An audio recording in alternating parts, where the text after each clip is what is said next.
Rape हुआ था मेरा आज से 3 साल पहले। किसने किया था? मुझे नहीं पता क्या था क्या नहीं था, क्योंकि पहले मैं बहुत वैसी थी, मतलब अच्छी लगती थी, सारी चीजें थी, घर में रहती थी, पढ़ाई करती थी, मुझे नहीं पता कौन था कौन नहीं था। 3 साल पहले? 3 साल पहले। आप कितने वर्ष की थी उस समय? 17 साल की।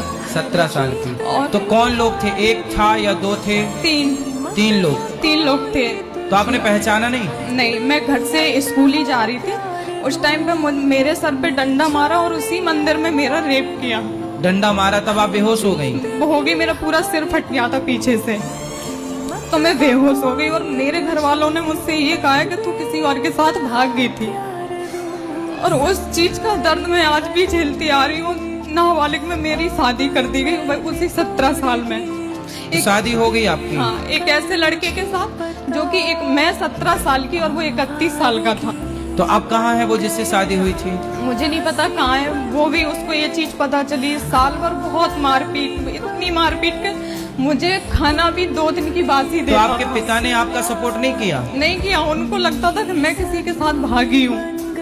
आपने पुलिस कंप्लेंट नहीं की उन लड़कों की? नहीं की, क्योंकि जब मैं अपने घर वालों को मिली तो उन्होंने 6 महीना मुझे कमरे में बंद कर दिया, ना खाना ना पीना कुछ नहीं देते थे। 6 महीने में एक कमरे से निकली नहीं, मैं बिल्कुल पागल हो गई। तो जब आपका सिर फटा तो इलाज कराने हॉस्पिटल नहीं ले गए? नहीं ले गए, गांव में से एक डॉक्टर को पकड़ के उससे ही पट्टी करवा दी। तो आप कहाँ रह रही हो?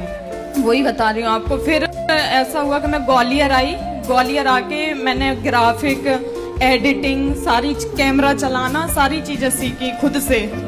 जॉब भी करती थी और सीखती भी थी। ठीक है। इससे मुझे अच्छा काम भी मिलता रहा, पॉलिटिकल काम मिलता रहा, और मैं करती रही।